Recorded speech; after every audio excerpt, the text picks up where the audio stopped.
പ്രാർത്ഥിക്കുമ്പോൾ ഞങ്ങളുടെ ജീവിതത്തിലുള്ള അനുഗ്രഹം ദൈവകൃപയ്ക്കുകയും കാരണമാക്കി തീർക്കുമാറാകണമെന്ന് പ്രാർത്ഥിക്കുന്നു. ദൈവകരങ്ങളിലേക്ക് സമർപ്പിക്കുന്നു. പ്രത്യേകിച്ച് ഞങ്ങൾ സേവറോട്ട് ചാനെ ഓർത്ത് പ്രാർത്ഥിക്കുന്നു. തൻ്റെ ശരീരത്തിന് കൊടുത്ത സൗഖ്യത്തിനായിട്ട് നന്ദി, വിടുതലിനായിട്ട് നന്ദി, എല്ലാം നന്മയ്ക്കായിട്ട് നന്ദി പൂർണ്ണമായി സമർപ്പിക്കുന്നു. കർത്താവ് പ്രാർത്ഥന കേട്ടതിനായിട്ട് സ്തോത്രം. യേശു ക്രിസ്തുവിൻ്റെ നാമത്തിൽ തന്നെ ആമേൻ.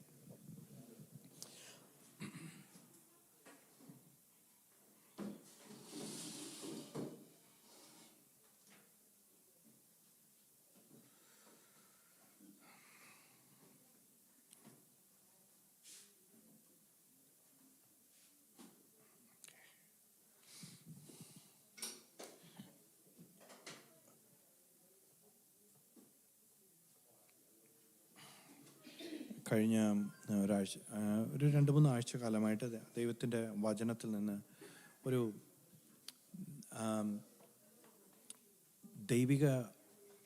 ദൈവവചനത്തിൻ്റെ അടിസ്ഥാനത്തിലുള്ള കാഴ്ചപ്പാട് എന്ന് പറയുന്ന ഒരു സബ്ജക്റ്റ് വളരെ ചിന്തിക്കുകയും പഠിക്കുകയൊക്കെ ചെയ്തുകൊണ്ടിരിക്കുന്ന ഒരു സബ്ജക്റ്റായിരുന്നു. അപ്പം ഞാനത് അതിനകത്തു നിന്ന് ചില കാര്യങ്ങൾ ഇന്ന് ഷെയർ ചെയ്യാനായിട്ടാണ് ആഗ്രഹിക്കുന്നത്. എന്ന് പറഞ്ഞാൽ എൻ്റെ മീനിങ് നമ്മുടെ ക്രിസ്തീയ ജീവിതത്തിലെ നമ്മളിതിനു മുമ്പ് പറഞ്ഞിട്ടുണ്ട്, നമ്മുടെ ക്രിസ്തീയ ജീവിതത്തിലെ എല്ലാ മേഖലകളെക്കുറിച്ചും ദൈവം തൽപരനാണ്, ദൈവത്തിന് താല്പര്യമുണ്ട്. നമ്മൾ പലപ്പോഴും നമ്മുടെ ദൈവത്തെ എവിടെ ഒതുക്കുക ചെയ്യുക? നമ്മുടെ ഈ 4 ചുവരുകൾക്കിടയിൽ ഒതുക്കുകയാണ്. ആ ഒരു ആരാധനയ്ക്ക് ദൈവത്തെ സ്തുതിക്കുക. അതാണ് ട്രഡീഷണലി. അതായത് ഒരു പ്രശ്നം വരുമ്പം ഓടിയെത്താനുള്ള ദൈവത്തിൻ്റെ സന്നിധി, വിഷയത്തിൻ്റെ നടുവിൽ പ്രാർത്ഥന. പക്ഷെങ്കിൽ യഥാർത്ഥത്തിൽ ദൈവം വിഭാവനം ചെയ്ത ഭൂമി എന്ന് പറയുന്നത് പ്രതികൂലങ്ങൾ ഒഴിഞ്ഞു പോകാനുള്ളൊരു ഭൂമിയാണ്, പ്രതികൂലങ്ങളിൽ ചെന്ന് ചാടാനുള്ള ഭൂമിയല്ല. അല്ലേ? നമുക്ക് തുടക്കം മുതൽ, ഉൽപ്പത്തി പുസ്തകം മുതൽ പരിശോധിച്ചാൽ നമുക്കൊരു കാര്യം വ്യക്തമാകും. മനുഷ്യൻ ചെന്ന് ഓരോ കുഴികളിനകത്ത് ചാടുവാണ് ചെയ്യുന്നത്, അല്ലാതെ ദൈവം ആരെയും കൊണ്ട് ഒരു കുഴിയിലും ചാടിച്ചിട്ടില്ല. അല്ലേ? തുടക്കം തൊട്ട്, ആദം തൊട്ട് ഔവ തൊട്ട്. അപ്പം നമ്മുടെ ജീവിതത്തിൽ കടന്നു വരുന്ന പ്രതികൂലങ്ങൾ, പ്രയാസങ്ങൾ, കഷ്ടതകൾ, വിഷമങ്ങൾ, ദുരിതങ്ങൾ, ദുഃഖങ്ങൾ, ഇതിൻ്റെ എല്ലാം കാരണം നമ്മൾ അന്വേഷിച്ച് ഒരുപാട് അലയാറുണ്ട്. പക്ഷെ യഥാർത്ഥത്തിൽ അതിൻ്റെ കാരണം ആര് തന്നെയാണ്? നമ്മൾ ഓരോരുത്തരും തന്നെയാണ്. ആ ഉത്തരവാദിത്വം നമ്മൾ റെക്കഗ്നൈസ് ചെയ്യാത്തിടത്തോളം കാലം നമുക്ക് ഈ ദൈവത്തിൻ്റെ വചനം പുസ്തകത്തിനകത്ത് ഇരിക്കാമെന്ന് മാത്രമേ ഉള്ളൂ. അതുകൊണ്ട് പ്രത്യേകിച്ച് ഒരു ഉപകാരവും ഉണ്ടാകാനായിട്ട് പോകുന്നില്ല. ഞാനത് പറയാനുള്ള കാരണം എന്ന് വെച്ച് കഴിഞ്ഞാൽ, ലോക മനുഷ്യൻ, സങ്കീർത്തനക്കാരൻ പറയുന്നുണ്ട്, ഞാൻ ദൈവമില്ലാത്തവനെ നോക്കി, അവൻ നമ്മളെപ്പോലെ ദുരിതത്തിൽ ആകുന്നില്ല, അവൻ ചീർക്കുന്നു, അവന് പ്രത്യേകിച്ച് കുഴപ്പങ്ങളൊന്നുമില്ല. പല ആൾക്കാരും പറയാറുണ്ട്, ഈ ദൈവവചനം പഠിക്കാൻ തുടങ്ങിയ പിന്നാണ് ഇത് സംഭവിക്കാൻ തുടങ്ങിയത്. ഏതാ? വിഷമങ്ങളും എല്ലാം പ്രയാസങ്ങളും എല്ലാം ഒത്തിരി വരാനായിട്ട് തുടങ്ങിയത്, വലിയ പ്രതികൂലങ്ങളും എല്ലാം വരാൻ തുടങ്ങിയത് ഇത് അല്ലേ? അങ്ങനെയൊക്കെ പറയുന്നത് കേട്ടിട്ടുണ്ടായിരിക്കുമല്ലോ അല്ലേ? പക്ഷെ യഥാർത്ഥത്തിൽ ദൈവവചനം പഠിച്ചത് കൊണ്ടാണോ അത് വന്നത്? എന്തിനാണ് ദൈവത്തിൻ്റെ വചനം പഠിച്ചത്? നമ്മൾ എന്തിനാണ് ദൈവത്തിങ്കിലേക്ക് അടുത്ത് വന്നത്? ഞങ്ങളൊന്ന് പുറകിലോട്ടൊന്ന് തിരിഞ്ഞൊന്ന് ചിന്തിച്ച് നോക്കാം. ഞാൻ പറഞ്ഞൊരു പ്രസംഗിക്കുമല്ല, ജസ്റ്റ് ഒരു ക്ലാസ് പോലെ ഇവിടെ കാണിക്കുന്നത്. എന്തിനാണ് നമ്മൾ ഓരോരുത്തരുടെയും ജീവിതത്തിൽ നിന്ന് പുറകിലോട്ട് തിരിഞ്ഞു നോക്കി കഴിഞ്ഞു കഴിഞ്ഞാൽ, നമ്മളെല്ലാം ദൈവത്തിങ്കിലേക്ക് അടുത്തുനിന്ന് നമ്മുടെ ഓരോ ജീവിതത്തിൻ്റെ ഓരോ ദുർഘടമായ അവസ്ഥകളിൽ, അല്ലെങ്കിൽ ഒരു പ്രതികൂലത്തിൻ്റെ നടുവിൽ, അല്ലെങ്കിൽ പ്രയാസത്തിൻ്റെ നടുവിൽ, വിഷമങ്ങളുടെ നടുവിൽ, അല്ലെങ്കിൽ എന്തെങ്കിലുമൊക്കെ സംഭവങ്ങൾ നമ്മുടെ ലൈഫിൽ ഉണ്ടായി, അതിൻ്റെ അടിസ്ഥാനത്തിലാണ് നമ്മൾ വന്നത്. ഗൗതമ ബുദ്ധനെ പോലെ ഒരു പ്രഭാതത്തിലൊരു എൻലൈറ്റ്മെൻറ്റ് ഉണ്ടായി നേരെ പോയി ബോധിവൃക്ഷത്തിൻ്റെ ചോട്ടിൽ പോയി ഇരുന്നിട്ട് ഉണ്ടായ ഒരു ഈ രീതി വന്ന ആരും ഉണ്ടെന്ന് എനിക്ക് തോന്നുന്നില്ല ഇവിടെ, അല്ലേ? നമ്മളെല്ലാം കാലാകാലങ്ങൾ ദൈവത്തെ, പിന്നെ വിശ്വാസികളുടെ മക്കളായിട്ട് വളർത്തപ്പെട്ടവരുണ്ട്. അപ്പോൾ അവരാണെങ്കിലും യഥാർത്ഥ ഒരു എൻകൗണ്ടർ ഉണ്ടാകാൻ സംഭവിച്ചിട്ടുണ്ട്, എന്തെങ്കിലുമൊക്കെ സംഭവിച്ചിട്ടുണ്ട്. അപ്പോഴാണ് യഥാർത്ഥത്തിൽ ദൈവത്തിലേക്ക് നമ്മൾ നോക്കിയത്, അല്ലേ? എന്തുകൊണ്ടാണ് ദൈവത്തിലേക്ക് നോക്കിയത്? നമ്മുടെ ജീവിതത്തിൽ സ്വന്തമായിട്ട് രക്ഷപ്പെടാൻ മാർഗമില്ല എന്നൊരു തോന്നൽ വന്നപ്പോഴാണ് നമ്മൾ എന്ത് ചെയ്തത്? സ്വന്തമായിട്ട് രക്ഷപ്പെടാൻ മാർഗം ഉണ്ടായിരുന്നെങ്കിൽ ദൈവത്തിലേക്ക് നോക്കാൻ സാധ്യത ഉണ്ടായിരുന്നോ? നമ്മളത് യൂസ് ചെയ്തേനെ അല്ലേ? നമ്മുടെ ഇപ്പം ഒരു സ്ഥലത്ത് $10 കൊടുക്കേണ്ട സ്ഥലത്ത്, 10 രൂപ കൊടുക്കേണ്ട സ്ഥലത്ത് 10 രൂപ എൻ്റെ പോക്കറ്റിലുണ്ടെങ്കിൽ ഞാൻ അവിടെ കിടന്ന് മുട്ടയിരുന്ന് പ്രാർത്ഥിക്കുമോ? ദൈവത്തിൻ്റെ മുഖത്തേക്ക് നോക്കുമോ? ഇല്ല, പോക്കറ്റിൽ നിന്ന് എടുത്തങ്ങ് കൊടുക്കും. ഈ 10 രൂപ ആകെ ഉള്ളൂ. ആ സമയത്ത് 100 രൂപയുടെ ആവശ്യം വരുവാണെങ്കിലാണ് എന്ത് ചെയ്യുന്നത്? മുട്ടൊക്കെ അന്വേഷിച്ച് പോകുന്നത് അല്ലേ? അല്ലെങ്കിൽ നമ്മൾ പ്രാർത്ഥിക്കാനായിട്ടൊക്കെ അല്ലേ? അപ്പം നമ്മുടെ ജീവിതത്തിൽ നമുക്ക് സ്വയമായിട്ട് ചെയ്തെടുക്കാൻ കഴിയാത്ത ചില പ്രതിസന്ധികളോ പ്രശ്നങ്ങളുടെ നടുവിലാണ് നമ്മൾ ദൈവത്തെ അന്വേഷിക്കുന്നത്. എന്തുകൊണ്ട് അന്വേഷിക്കുന്നു എന്ന് ചോദിച്ചു കഴിഞ്ഞാൽ നമുക്കറിയാം എനിക്കത് സോൾവ് ചെയ്യാൻ പറ്റത്തില്ല. പക്ഷെ ആർക്ക് കഴിയും? ദൈവത്തിന് കഴിയും. ദൈവം നമ്മുടെ പ്രശ്നങ്ങളിൽ നിന്ന് വിടുവിക്കുന്ന ദൈവമാണെന്നുള്ളൊരു അറിവാണ് അല്ലേ? ആണല്ലോ. അങ്ങനെയാണെങ്കിൽ ഈ പ്രശ്നങ്ങളിൽ നിന്ന് വിടുവിക്കുന്നവനാണ് നമ്മുടെ ദൈവം എന്നുള്ളൊരു അറിവുണ്ടെങ്കിൽ ആ പ്രശ്നങ്ങൾ വരുന്നതിന് മുമ്പ് തന്നെ അതിനെ ഒഴിവാക്കി തരാൻ കഴിവുള്ള ദൈവം കൂടെയാണോ നമ്മുടെ ദൈവം? ആണോ അല്ലേ? അതോ പ്രശ്നം വന്നാൽ മാത്രമേ ദൈവത്തിന് മൂവ് ചെയ്യാൻ പറ്റുള്ളൂ? കാരണം ഏദൻ തോട്ടത്തിൽ പ്രശ്നങ്ങൾ ഉണ്ടായിട്ടല്ല ദൈവം സകലതും കൊടുത്തത് അല്ലേ? പ്രശ്നങ്ങൾ ഉണ്ടാക്കിയത് ആരാ? ദൈവമാണോ ഉണ്ടാക്കിയത്? എവിടെയെങ്കിലും ദൈവം പ്രശ്നം ഉണ്ടാക്കിയതായിട്ട് കാണുന്നുണ്ടോ? എല്ലായിടത്തും മനുഷ്യർ പ്രശ്നം ഉണ്ടാക്കി. ആദ്യം ആദം തുടങ്ങി, ഹവ്വ തുടങ്ങി, അത് കഴിഞ്ഞിട്ട് കയീൻ തുടങ്ങി, അത് കഴിഞ്ഞ് താഴോട്ട് വരുമ്പോഴത്തേനും ഓരോരുത്തർ. എന്നിട്ട് ഇവിടെ ശമൂവേലിൻ്റെ പുസ്തകത്തിൽ വരുമ്പോഴത്തേനും ജനം തനിക്ക് ബോധിച്ചതുപോലെ, ഈ ജഡ്ജസിൻ്റെ പുസ്തകത്തിൻ്റെ അവസാനത്തിൽ ജനം തനിച്ച് എന്ന് പറഞ്ഞാൽ അവർക്ക് എന്ത് തോന്നുന്നു അതുപോലൊക്കെയാണ് ജീവിക്കണേ. അപ്പം ഞാൻ പറഞ്ഞു വരുന്നതിൻ്റെ താല്പര്യം, ദൈവം വിഭാവനം ചെയ്ത ജീവിതം, നമുക്ക് വേണ്ടി ഒരുക്കി വെച്ച ജീവിതം, യിരെമ്യാ പ്രവാചകന്റെ പുസ്തകത്തിനകത്ത് പറഞ്ഞിരിക്കുന്നത്, ഇസ്രായേലിനോടുള്ള ബന്ധത്തിൽ പറഞ്ഞിരിക്കുകയാണെങ്കിൽ നമുക്ക് ആപ്ലിക്കബിൾ ആണ്, ഏവർക്കും ആപ്ലിക്കബിൾ ആണ്. എന്തുവാ? ഒരു പ്ലാൻ ഉണ്ട് ദൈവത്തിന് നമ്മളെക്കുറിച്ച്. ഒരു പർപ്പസ് ഇല്ലാതെ ദൈവം ഒന്നും ഉണ്ടാക്കത്തില്ല. നമ്മൾ ജീവനുള്ള ദൈവത്തിൻ്റെ ആലയമാണെങ്കിൽ ആലയത്തിനൊരു പർപ്പസ് ഉണ്ട് അല്ലേ? ആലയത്തിൻ്റെ ഒരു പർപ്പസ് ഉണ്ട്. ദൈവം ഇസ്രായേൽ മക്കളെ മിസ്രൈമിൽ നിന്ന് വിളിച്ചിറക്കുമ്പോൾ അതിനെന്തോ ഉണ്ട്? ഒരു പർപ്പസ് ഉണ്ട്. എന്തോ ഇറങ്ങി പോരെന്നല്ല പറഞ്ഞ്, എൻ്റെ ജനത്തെ ആരാധിപ്പാൻ വിട്ടയക്കാം. അത് മാത്രമല്ല, ആരാധിക്കാൻ വിട്ടയക്കുക എന്ന് പറയുമ്പോൾ ആരാധന is A life style I am talking about. അല്ലാതെ ചർച്ചിൽ പോയിരുന്ന് പാട്ട് പാടാൻ വിട്ടയക്കുക എന്നല്ല പറഞ്ഞതിൻ്റെ മീനിങ്. ആരാധന എന്ന് പറഞ്ഞ വാക്കിൻ്റെ അർത്ഥം എന്ന് പറഞ്ഞു കഴിഞ്ഞാൽ വർഷിപ്പ് എന്നാണ്. വർഷിപ്പ് എന്ന് പറഞ്ഞു കഴിഞ്ഞാൽ ഒരു ഫെലോഷിപ്പാണ്, അതിൻ്റെ പാർട്ടാണ്. ഫെലോഷിപ്പ്, കമ്മ്യൂണിക്കേഷൻ, ഫെലോഷിപ്പ്, നമ്മുടെ ആവശ്യങ്ങൾ അറിയിക്കുന്ന, അങ്ങനെ ഒരുപാട് കാര്യങ്ങൾ ചേർന്നതിനാണ് ഈ വർഷിപ്പ് എന്ന് പറയുന്നത്. നമ്മുടെ ഇപ്പോഴത്തെ തലയിൽ നമുക്ക് വർഷിപ്പ് എന്ന് പറയുമ്പോൾ രാവിലത്തെ 10 to 10:30 വർഷിപ്പ് സർവീസ്. പക്ഷേ അതല്ല നമ്മളിപ്പോൾ ഇവിടെ ഇരിക്കുന്നത്. ഇത് കഴിഞ്ഞ് നമ്മൾ ആഹാരം കഴിക്കുന്നത്, നമ്മൾ തമ്മിൽ ഷെയർ ചെയ്യുന്നത്, ഇതെല്ലാം വർഷിപ്പിൻ്റെ പാർട്ടാണ്. നമ്മുടെ പ്രെയർ, ദൈവത്തോടുള്ള പ്രാർത്ഥന, ഇതെല്ലാമാണ് വർഷിപ്പ്. അപ്പോൾ എൻ്റെ ജനത്തെ എന്തിനു വിട്ടയക്കാന്ന് പറഞ്ഞാൽ, ഞാനുമായിട്ടൊരു കമ്മ്യൂണിയനിലേക്ക് നമ്മൾ തമ്മിൽ ഒരുമിച്ച് യാത്ര ചെയ്യാൻ വേണ്ടിയാണ് വിട്ടയക്കാൻ പറഞ്ഞത്. അതാണ് വർഷിപ്പിൻ്റെ meaning. Let us walk together, let us live this life together. നമുക്ക് ഈ ജീവിതം ഒരുമിച്ച് ജീവിക്കാം എന്നുള്ളതാണ് അതിൻ്റെ. അപ്പം ഇസ്രായേൽ മക്കളെ മിസ്രൈമിൻ്റെ അടിമത്തത്തിൽ നിന്ന് വിടുവിക്കുമ്പോൾ ദൈവത്തിൻ്റെ പ്ലാൻ എന്താ, പദ്ധതി എന്താണെന്ന് ചോദിച്ചു കഴിഞ്ഞാൽ, എൻ്റെ ജനം നമ്മൾ ഒരുമിച്ച് യാത്ര ചെയ്യും, ഒരുമിച്ച് ദൈവത്തിൻ്റെ പ്രവൃത്തി വെളിപ്പെടുത്തും. ഇതാണ് ദൈവത്തിൻ്റെ ഇഷ്ടമെന്ന് പറയുന്നത്. അപ്പം അതിനു വേണ്ടിയ കാര്യങ്ങളാണ് ഓരോന്നോരോന്നായി അടുക്കും ചിട്ടയിലും ദൈവം ആർക്ക് കൊടുത്തത്?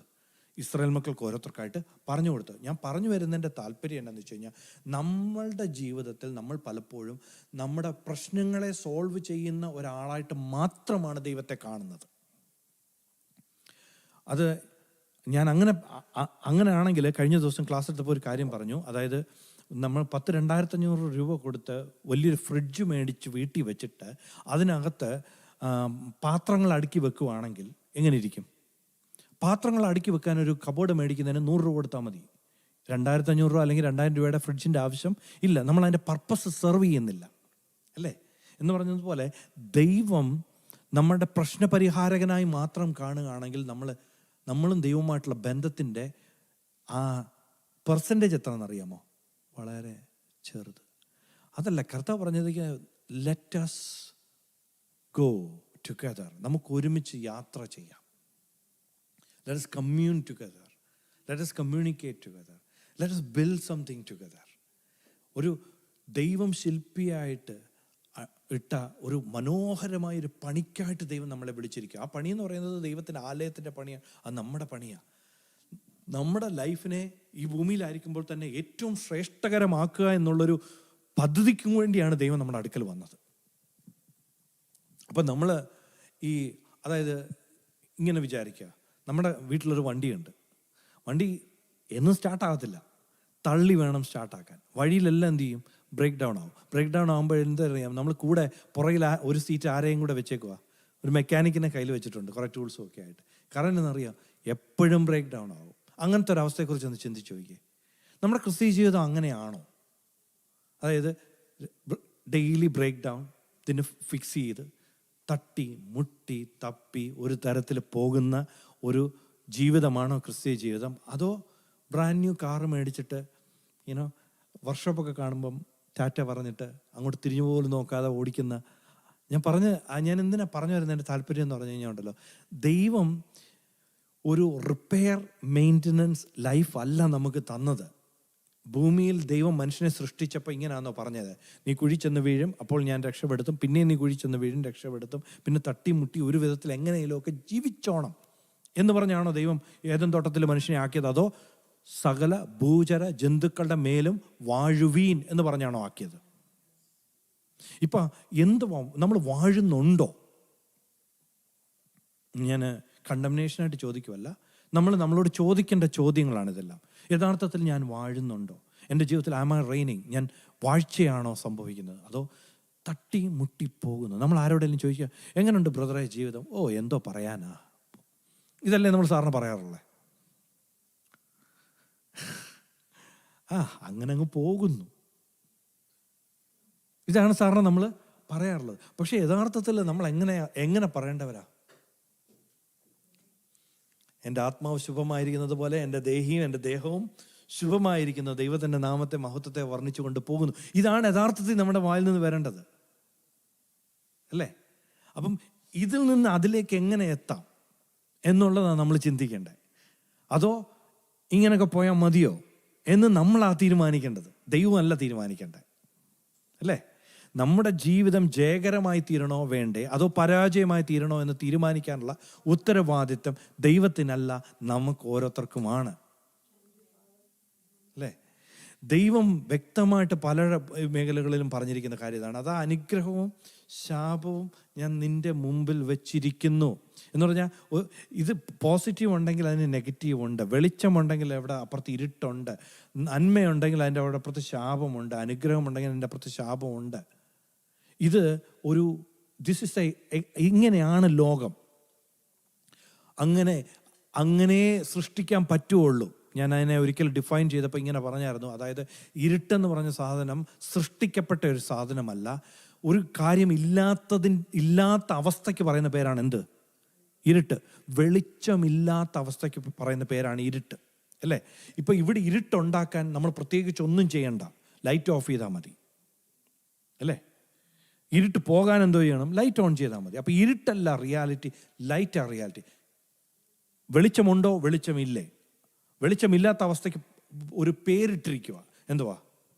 ഇരുട്ട്. ദൈവം നമ്മളെ സൃഷ്ടിച്ചപ്പം അനുഗ്രഹത്തിന് സൃഷ്ടിച്ചോ ശാപത്തിന് സൃഷ്ടിച്ചോ? അനുഗ്രഹത്തിന് വിളിച്ചു. അപ്പം അനുഗ്രഹമില്ലാത്ത അവസ്ഥയ്ക്ക് പറയുന്ന പേരെന്തോന്നറിയാമോ? അതാണ് ശാപം. അല്ലാതെ ശാപം എന്ന് പറഞ്ഞൊരു സാധനം ഉണ്ടാക്കി വെച്ചതല്ല. Absence of blessing is curse. അതെന്തിനാ ഞാൻ അങ്ങനെ ഡിഫൈൻ ചെയ്യുന്ന? അത് നമ്മൾ അങ്ങനെ മനസ്സിലാക്കിയില്ലെങ്കിൽ നമുക്ക് ഈ ദൈവത്തിൻ്റെ വചനത്തെ മനസ്സിലാക്കാൻ പറ്റാതെ പോകും. നമ്മൾ പറയും, ഓ ദൈവം അതും വെച്ചിട്ടുണ്ട് ഇതും വെച്ചിട്ടുണ്ട് പറയും. ദൈവം ശാപം സൃഷ്ടിച്ചിട്ടില്ല, ദൈവം ദുരിതം സൃഷ്ടിച്ചിട്ടില്ല. ഇതെല്ലാം ദൈവത്തിൻ്റെ നന്മയുടെ ആബ്സെൻസ് ആണ്. ഇതെല്ലാം ആഴത്തിന്മീതേ ഇരുളുണ്ടായിരുന്നു, ദൈവത്തിൻ്റെ പരിശുദ്ധാത്മാവ് പരിവർത്തിച്ചു കൊണ്ടിരുന്നു. വെളിച്ചമുണ്ടാകട്ടെ എന്ന് ദൈവം പറഞ്ഞു, അപ്പോൾ വെളിച്ചമുണ്ടായി. അപ്പോൾ എന്തോ ചെയ്തു? ഇരുള് നീങ്ങിപ്പോയി. യോഹന്നാന്റെ സുവിശേഷത്തിൽ പറഞ്ഞിരിക്കുന്നത്, ആരെയും പ്രകാശിപ്പിക്കുന്ന സത്യ വെളിച്ചം ഭൂമിയിലേക്ക് വന്നുകൊണ്ടേയിരുന്നു. ഇരുട്ടിലും അന്ധതമസിലും ഇരിക്കുന്ന ജനം വലിയൊരു വെളിച്ചം കണ്ടു. ലോകത്തിലേക്ക് ഈ വെളിച്ചം വന്നു, ഇരുളോ അതിനെ കീഴടക്കിയുമില്ല എന്നാ പറഞ്ഞത്. അപ്പം എന്ന് പറഞ്ഞാൽ നമ്മൾ ഒരു കാര്യത്തെ അണ്ടർസ്റ്റാൻഡ് ചെയ്യേണ്ട, മനസ്സിലാക്കേണ്ട രീതിയിൽ മനസ്സിലാക്കിയാൽ ഒരുപാട് ആവശ്യമില്ലാത്ത ദുരിതങ്ങൾ നമ്മുടെ ജീവിതത്തിൽ വരുന്നത് ഒഴിവാക്കാം. അതാണ് ഞാൻ പറഞ്ഞത്. കാരണം നമ്മുടെ വീട്ടിൽ ഇരിക്കുന്ന ഒരു ഉപകരണം തന്നെ അത് നല്ല രീതിയിൽ ഓപ്പറേറ്റ് ചെയ്യാൻ അറിയാമെങ്കിൽ, ഞാൻ ചില കാര്യങ്ങൾ വാങ്ങിക്കുമ്പോൾ ശ്രദ്ധിച്ചിട്ടുണ്ട്. ഞാൻ നോക്കുമ്പോഴത്തേനുണ്ടല്ലോ, ഇത് തുറക്കണം, ഈ സാധനം തുറന്നിട്ട് വേണം അതിനകത്ത് ബാറ്ററി ഇടാൻ. ഞാൻ കിടന്ന് വലിക്കുകയും പിടിക്കുകയൊക്കെ ചെയ്യുക. ഇത് എന്തിനാ ഇവർ ഇത്ര ബുദ്ധിമുട്ടി ഉണ്ടാക്കണേ? എൻ്റെ ദൈവമേ, നീ എന്നാ ഇങ്ങനെ കഷ്ടത ഉണ്ടാക്കി വെക്കണേ, ഇങ്ങനെ പ്രയാസം ഉണ്ടാക്കണേ എന്നൊക്കെ ചോദിക്കുന്നത് പോലെ ഞാൻ ചോദിക്കുക, ഈ ബിൽഡിങ്ങിന് ഈ മാനുഫാക്ചേഴ്സിന് കുറച്ചുകൂടെ സിമ്പിൾ ആക്കിക്കൂടെ? അത് കഴിഞ്ഞപ്പോൾ ആ സൈഡിൽ ഇരുന്ന പേപ്പർ എടുത്ത് വായിച്ചത്. അയ്യോ, അത് ഞെക്കിയേച്ച് ഇങ്ങനെ എടുത്താൽ മതി, ഒരു എഫർട്ടും ഇല്ലായിരുന്നു. പക്ഷെ ഞാനെന്തോ ചെയ്ത്, എൻ്റെ അറിവില്ലായ്മയോട് ഞാനെന്തോ ഈ ഇവിടെ കിടന്ന് തിരിയ. ഇതാണ് നമ്മുടെ ജീവിതം പലപ്പോഴും. പരിജ്ഞാനമില്ലായ്മയാൽ എൻ്റെ ജനം നശിച്ചു പോകുന്നു. അറിവില്ലായ്മയാൽ. എന്തിനെക്കുറിച്ചുള്ള അറിവില്ലായ്മയാൽ? ദൈവത്തിൻ്റെ വർക്കിംഗ് പ്രിൻസിപ്പിളിനെ കുറിച്ച്, ഡിസൈനെ കുറിച്ച്, അല്ലെങ്കിൽ ദൈവത്തിൻ്റെ വചനത്തെക്കുറിച്ച്, ദൈവം മനുഷ്യനെ സൃഷ്ടിച്ച രീതിയെക്കുറിച്ച്, ദൈവത്തിന് എന്നെക്കുറിച്ചുള്ള പ്ലാനിനെക്കുറിച്ച്, പദ്ധതിയെക്കുറിച്ച് അറിവില്ലാത്തത് കൊണ്ട് നമ്മളെന്തോ ചെയ്യും? നമ്മൾ കിടന്ന് തുഴയുവാണ്, കഷ്ടപ്പെടുവാണ്, പ്രതികൂലങ്ങൾ കടന്ന് ഉഴലുവാണ് ചെയ്യുന്നത്. അപ്പം നമ്മൾ മടങ്ങിപ്പോയി ദൈവത്തിൻ്റെ എങ്ങനെയാണ് ഇത് വർക്ക് ചെയ്യുന്നത്. ഞാനിന്ന് രാവിലെ അവിടെ സംസാരിച്ചപ്പോൾ പറഞ്ഞതെന്ന് വെച്ചാൽ, ദൈവം എല്ലാം ചെയ്യേണ്ട രീതി ഓൾറെഡി എഴുതിയിട്ടിട്ടുണ്ട്. ഇതെങ്ങനെ ചെയ്യണം, ഇതിങ്ങനെ ചെയ്യണം, ഇതിങ്ങനെ ചെയ്യണം. ഇങ്ങനെ നമ്മളൊന്ന് ചിന്തിക്കണം. അതായത് നിലനിൽക്കാത്ത, നിഴലായിരുന്ന ദൈവത്തിൻ്റെ ആലയത്തെക്കുറിച്ച്, അതിൻ്റെ പണിയെക്കുറിച്ച് ദൈവം വളരെ വ്യക്തതയോടുകൂടെ ആലോചനകൾ ദൈവത്തിൻ്റെ മക്കൾക്ക് കൊടുത്തത് പണിയിപ്പിച്ചെടുത്തുവെങ്കിൽ, സ്ഥിരമായി എന്നേക്കും നിലനിൽക്കുന്നതും നിത്യവുമായിരിക്കുന്ന നമ്മളായിരിക്കുന്ന ദൈവത്തിൻ്റെ ആലയത്തിൻ്റെ പണിയെക്കുറിച്ച് ദൈവത്തിന് വ്യക്തമായൊരു പ്ലാൻ ഇല്ലാതെ പോകുമെന്ന് തോന്നുന്നുണ്ടോ? യഹോവയുടെ ആലയത്തെക്കുറിച്ച് ദൈവത്തിന് പ്ലാൻ ഉണ്ടായിരുന്നു, പദ്ധതി ഉണ്ടായിരുന്നു. അങ്ങനെയാണെങ്കിൽ നിലനിൽക്കുന്ന ഒരു ആലയം ദൈവം പണിതെടുത്തുകൊണ്ടിരിക്കുക നമ്മുടെ ജീവിതത്തിൽ. അതിനെക്കുറിച്ച് ദൈവത്തിന് പ്ലാനും പദ്ധതി ഇല്ലാതെ പോകുമോ? അതിന് പ്രൗഢി ഉണ്ടായിരുന്നെങ്കിൽ ഇതിന് പ്രൗഢി ഇല്ലാതെ പോകുമോ? അതിൻ്റെ മഹത്വം വലിയതായിരുന്നെങ്കിൽ ഇതിൻ്റെ മഹത്വം അതിലും വലിയതായിരിക്കുമെന്ന് സെരുബാബേലിനോട് ദൈവം പറഞ്ഞെങ്കിൽ അതിന് വലിയ മഹത്വം ഇല്ലാതെ പോകുമോ? എന്നിട്ട് അവർ പറയുന്ന പോലെ നമ്മളിലേക്ക് നോക്കിയിട്ട് എന്തോ പറയുന്നത്? ഇപ്പോൾ കണ്ടിട്ട് ഏതുമില്ലാത്തതുപോലെ തോന്നുന്നില്ലയോ? അത് നമ്മുടെ ലൈഫിൻ്റെ അനാലിസിസ്. അത് പലപ്പോഴും നമ്മൾ എടുക്കുമ്പോൾ അല്ലേ, ഇപ്പോൾ കണ്ടിട്ട് ഏതുമില്ലാത്തതുപോലെ തോന്നുന്നില്ലയോ? പക്ഷെ കർത്താവ് പറയുവാണ്, നഷ്ടപ്പെട്ടിട്ടില്ല, സമയം കഴിഞ്ഞു പോയിട്ടില്ല. ഇപ്പം അകത്തേക്ക് എടുക്കുന്ന ശ്വാസം പുറത്തോട്ട് വരുന്നുണ്ടെങ്കിൽ there is time. ഞാൻ ഈ ആലയത്തെ മഹത്വപൂർണ്ണമാക്കാൻ എനിക്ക് കഴിയും. ഞാൻ പണ്ട് ആയിരുന്ന സമയത്ത് ആ വാക്യം വായിച്ച രീതിയും ചിന്തിച്ച രീതിയും വളരെ ഡിഫറെൻ്റ് ആയിട്ടാണ്. വെള്ളി എനിക്കുള്ളത്, പൊന്ന് എനിക്കുള്ളത് എന്ന് സൈന്യങ്ങളുടെ യഹോവ അരുളി ചെയ്യുന്നു. ഞാൻ ഈ ആലയത്തെ മഹത്വപൂർണ്ണമാക്കും, ഈ ആലയത്തിൻ്റെ മഹത്വം മുമ്പത്തേതിലും വലുതായിരിക്കും എന്ന് പറഞ്ഞു. അപ്പം അതിനെ ഞാൻ മനസ്സിലാക്കിയതെന്നറിയാം. കാരണം എന്ന് വെച്ചാൽ സ്വർണ്ണം ഇടാൻ പാടില്ല, ആഭരണം ഇടാൻ പാടില്ല. ഇതൊക്കെ ഇങ്ങനെ തലയിൽ കിടക്കുന്നത് കൊണ്ട് എൻ്റെ തലയിൽ വന്നതെന്നറിയാമോ? പൊന്ന് എനിക്കുള്ളത്, വെള്ളി എനിക്കുള്ളത്. അപ്പം നമ്മുടെ പൊന്ന് നമ്മുടെ വെള്ളി ആർക്ക് കൊടുക്കണം? ദൈവത്തിന് കൊടുക്കണം. അപ്പം ദൈവം അതല്ല പറഞ്ഞത്, ഇവിടെ പൊന്നും വെള്ളിയും എല്ലാം എനിക്കുള്ളതാ, ആലയത്തെ മഹത്വപൂർണ്ണമാക്കാൻ നിന്റെ ഒന്നും എനിക്ക് വേണ്ട. അതാ ദൈവം പറഞ്ഞതിൻ്റെ മീനിങ്. ഈ സർവ്വലോകവും എൻ്റേതല്ലയോ, സർവ്വഭൂമിയും എൻ്റേതല്ലയോ? എനിക്ക് വിശന്നാൽ ഞാൻ നിന്നോട് ചോദിക്കുമോ? ഈ കുന്നുകളിലുള്ള സകല അസംഖ്യമായ മൃഗങ്ങളും എൻ്റേതല്ലേ എന്ന് ദൈവം ചോദിക്കുന്നുണ്ട്. കർത്താവ് പറയണത്, ഈ ആലയത്തെ മഹത്വപൂർണ്ണമാക്കുവാനായിട്ട് എനിക്ക് ഒരു കാര്യം മതി, നിന്റെ കോപ്പറേഷൻ മാത്രം മതി, നിന്റെ പണി എനിക്ക് വേണ്ട. നമ്മളൊന്ന് കേട്ടായിരുന്നു അല്ലേ? പണി, നമ്മുടെ പണി ദൈവത്തിൻ്റെ പണിയും തമ്മിലുള്ള വ്യത്യാസം അല്ലേ? അതായത് നമ്മൾ വായിച്ചത്, യഹോവ വീട് പണിയായിരുന്നാൽ പണിയുന്നവർ വൃഥാ അധ്വാനിക്കുന്നു, യഹോവ പട്ടണം കാക്കാതിരുന്നാൽ കാവൽക്കാർ വൃഥാ ജാഗരിക്കുന്നു. നിങ്ങൾ നന്നേ രാവിലെ എഴുന്നേൽക്കുന്നതും നന്നേ താമസിച്ച് കിടപ്പാൻ പോകുന്നതും വ്യർത്ഥമത്രേ. തൻ്റെ പ്രിയനോ അവനത് ഉറക്കത്തിൽ കൊടുക്കുന്നു, അല്ലെങ്കിൽ ഉറക്കം കൊടുക്കുന്നു അല്ലേ? അപ്പൊ പറഞ്ഞു വന്നതിൻ്റെ താല്പര്യം എന്നറിയാമോ? ദൈവം പറയുവാണ്, എനിക്കിതിനെ മഹത്വപൂർണ്ണമാക്കാൻ പറ്റും, എനിക്കിതിനെ പണിതെടുക്കാൻ പറ്റും.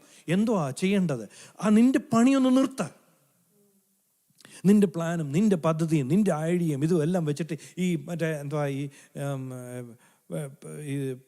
പണ്ട് ആൻഡ്രു പറഞ്ഞൊരു കാര്യമുണ്ട്, ഈ കുതിരയെ കുഴിക്കകത്തുനിന്ന് രക്ഷപ്പെടുത്താൻ നോക്കുമ്പോൾ കുതിരയ്ക്ക് അറിയത്തില്ല രക്ഷപ്പെടുത്താൻ നോക്കുവാണോ കൊല്ലാൻ കൊണ്ടുപോകണം. പുള്ളി അവിടെ കിടന്ന് കുതിറിയോ അങ്ങനെ എതിരായിട്ട്. പലപ്പോഴും നമ്മുടെ ജീവിതത്തിൽ നമ്മൾ ഗ്രഹിക്കാൻ പറ്റാത്ത, നമുക്ക് മനസ്സിലാക്കാൻ പറ്റാത്ത വഴികളിലൂടെ ദൈവം നടത്തുമ്പോൾ ഉണ്ടല്ലോ, നമ്മൾ റെസിസ്റ്റ് ചെയ്യും, നമ്മൾ കുതിറും. എന്നിട്ട് എന്തറിയാമോ? ഈ കുതിരുമ്പോൾ എന്താ പറ്റുന്ന കൂടുതൽ പരിക്ക് പറ്റുമോ എന്ന് ദൈവം പറയാടെ, എൻ്റെ കയ്യിലല്ലേ നീ എൻ്റെ ജീവിതം തന്നേ. നമ്മൾ ദൈവത്തിൻ്റെ മക്കൾ നമ്മൾ കർത്താവായ യേശുവിനെ രക്ഷിതാവും മാത്രമല്ല എന്തുമായിട്ടും കൂടെ സ്വീകരിച്ചവരാ, കർത്താവുമായിട്ട് സ്വീകരിച്ചവരാ. രക്ഷിതാവും കർത്താവ് എന്ന് പറഞ്ഞാൽ ലോർഡ്ഷിപ്പ് എന്ന് പറഞ്ഞാൽ എൻ്റെ meaning lord, you are the lord, I am the slave. അതാ അപ്പൻ എന്ത് പറയുന്നു അതുപോലെ.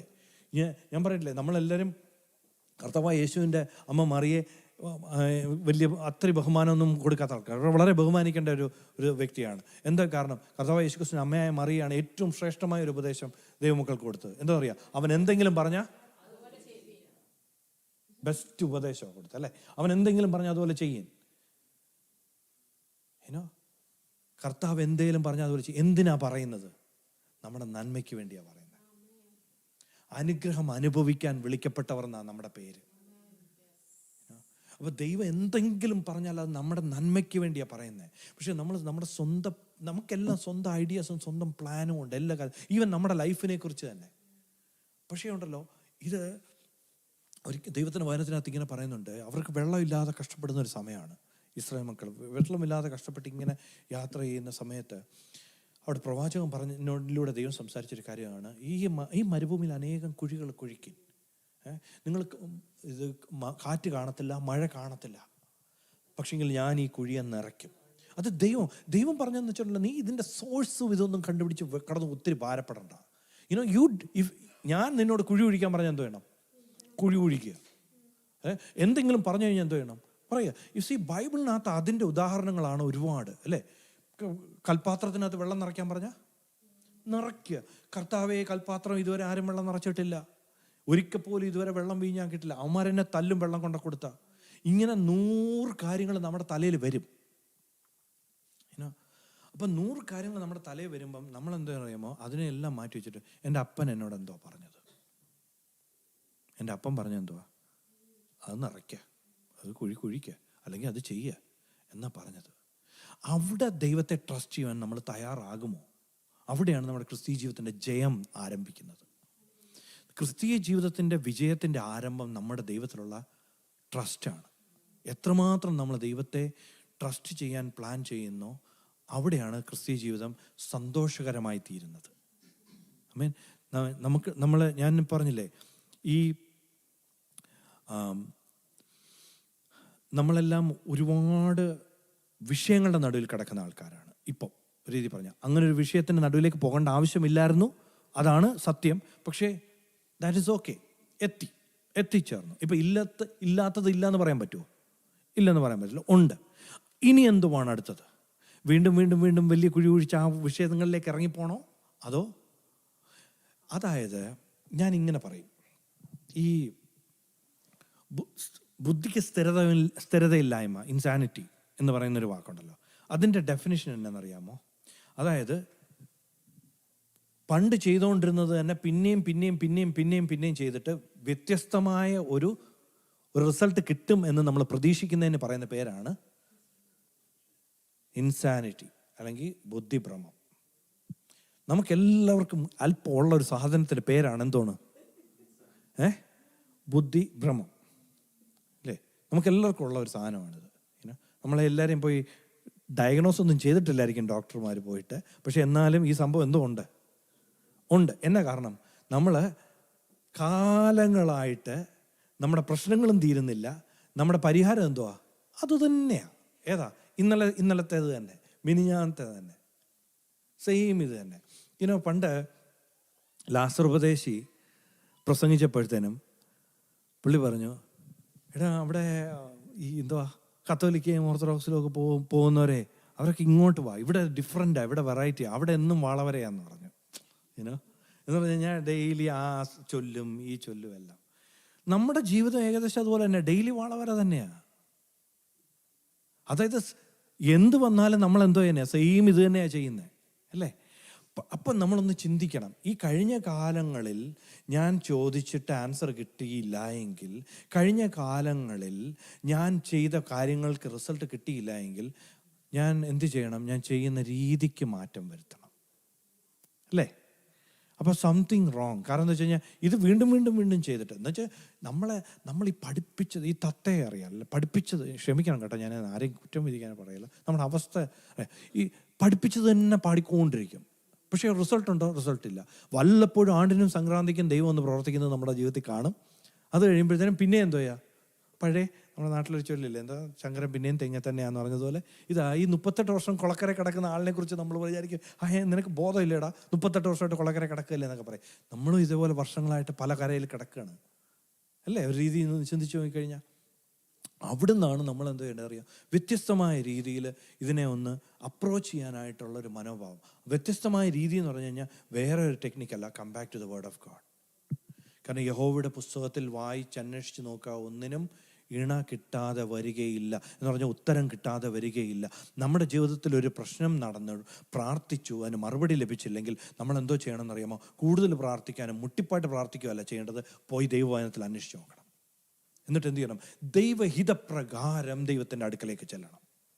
കാരണം ദൈവത്തിൻ്റെ വചനമല്ലാത്ത പ്രാർത്ഥന എത്ര കരഞ്ഞുള്ള പ്രാർത്ഥനയാണേലും, എത്ര മുട്ടയിലിരുന്നുള്ള പ്രാർത്ഥനയാണേലും, എത്ര ദീർഘമേറിയ പ്രാർത്ഥനയാണേലും, എത്ര ദിവസമുള്ള ഉപവാസത്തോടുകൂടിയ പ്രാർത്ഥന ആയാലും എന്ത് ചെയ്യത്തില്ല? ദൈവത്തിന് കേൾക്കാൻ പറ്റത്തില്ല. കാരണം ദൈവത്തിന് കേൾക്കാൻ പറ്റാത്തത് ദൈവത്തിൻ്റെ ദൂതന്മാർക്ക് അത് എടുത്തുകൊണ്ട് പോകാൻ പറ്റത്തില്ല. ദൈവവചനമല്ലാത്തതൊന്നും ദൈവം കേൾക്കത്തില്ല. അതാണ് നമ്മുടെ ദൈവത്തിൻ്റെ പ്രത്യേകത. അതുകൊണ്ട് നമ്മുടെ പ്രാർത്ഥനയെക്കുറിച്ച് ബൈബിൾ പഠിപ്പിക്കുമ്പോൾ എങ്ങനെ പറഞ്ഞിരിക്കുന്നത്? നിങ്ങൾ ദൈവഹിതപ്രകാരം എന്തു ചോദിച്ചാലും അത് നിങ്ങൾക്ക് ലഭിക്കും, അല്ലേ? അവൻ്റെ ഇഷ്ടപ്രകാരം നിങ്ങൾ എന്ത് ചോദിച്ചാലും അവൻ നിങ്ങളുടെ പ്രാർത്ഥന കേൾക്കുന്നു. ബൈബിൾ ആ വാക്യം അറിയാലല്ലേ നിങ്ങൾക്ക്?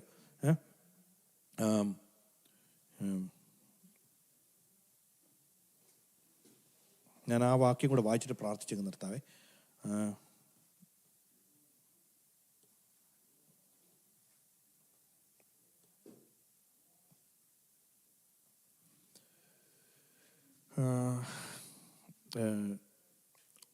ഒന്ന് യോഹന്നാൻ 5:14.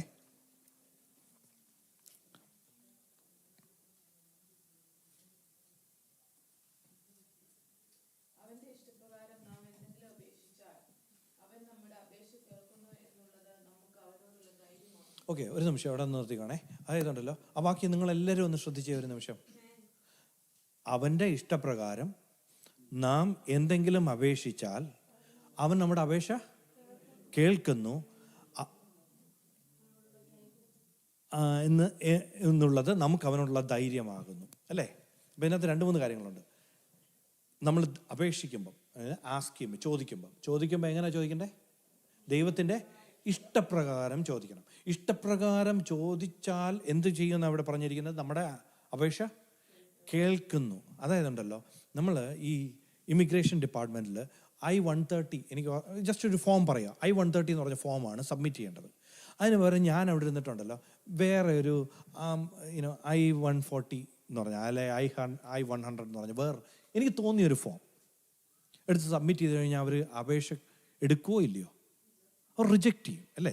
ഇത് തന്നെയാണ് ഇവിടെ എഴുതിയിരിക്കുന്നത്. ദൈവത്തിൻ്റെ വചനത്തിൻ്റെ അടിസ്ഥാനത്തിൽ ദൈവഹിതപ്രകാരം അല്ലാത്ത അപേക്ഷ ആര് എടുക്കത്തില്ല, ദൈവം കേൾക്കത്തില്ല. അപ്പോൾ പിന്നെ നമുക്ക് ധൈര്യം ഉണ്ടാവുമോ? നമുക്ക് യാതൊരു ഉറപ്പുമില്ല ദൈവം കേട്ടോ ഇല്ല. അപ്പോൾ ഇതിൻ്റെ പോസിറ്റീവ് സൈഡ് ഞാൻ പറയാൻ പെട്ടെന്ന്. ദൈവത്തിൻ്റെ ഇഷ്ടപ്രകാരം നാം ദൈവത്തോട് എന്തെങ്കിലും ചോദിച്ചാൽ നമുക്ക് നല്ല ധൈര്യമുണ്ട്. എന്നറിയാമോ? ദൈവത്തിൻ്റെ ആ വചനത്തിൻ്റെ അടിസ്ഥാനത്തിൽ ഞാൻ ചോദിച്ചാൽ എന്തോ എഴുതിയിരിക്കുന്നത്? നാം എന്തപേക്ഷിച്ചാലും അവൻ നമ്മുടെ അപേക്ഷ കേൾക്കുന്നു എന്ന് അറിയുന്നുവെങ്കിൽ അവനോട് കഴിച്ച അപേക്ഷ നമുക്ക് ലഭിച്ചു എന്നും അറിയുന്നു. ഭയങ്കര കോൺഫിഡൻസാണ്. നമുക്ക് പ്രാർത്ഥനയിൽ കോൺഫിഡൻസ് ഇല്ലാത്തതിൻ്റെ കാരണം എന്താ? വീണ്ടും വീണ്ടും വീണ്ടും വീണ്ടും പോയി പ്രാർത്ഥിക്കുന്നതിൻ്റെ കാരണം എന്താ? നമുക്ക് ഈ കോൺഫിഡൻസ് ഇല്ലാത്തതുകൊണ്ടാണ്, അല്ലേ? ഞാൻ പറഞ്ഞു വന്നതിൻ്റെ സാരം അറിയാം. ദൈവത്തിന് നമ്മുടെ ജീവിതത്തിലെ എല്ലാ മേഖലകളെക്കുറിച്ചും ഒരു ധാരണയുണ്ട്, ഒരു പ്ലാനുണ്ട്, പദ്ധതിയുണ്ട്. എല്ലാത്തിലും ദൈവത്തിന് ഇൻവോൾവ് ആകാൻ ആഗ്രഹമുണ്ട്. അത് ഏറ്റവും ബെറ്റർ ആക്കാൻ വേണ്ടിയാണ്, അതായത് നോസി ആകാൻ വേണ്ടിയല്ല. ഓക്കെ, ദൈവത്തിന് നമ്മുടെ ലൈഫിനെ ബെറ്റർ ആക്കണമെന്ന് ആഗ്രഹമുണ്ട്. അതിനുവേണ്ടിയാണ് ദൈവം എന്തിരിക്കുന്നത്? ഈ വചനത്തെ തന്നിരിക്കുന്നത്. അപ്പം നമുക്കും ഒരു ആഗ്രഹം ഉണ്ടായിരിക്കണം. എന്തോന്ന്?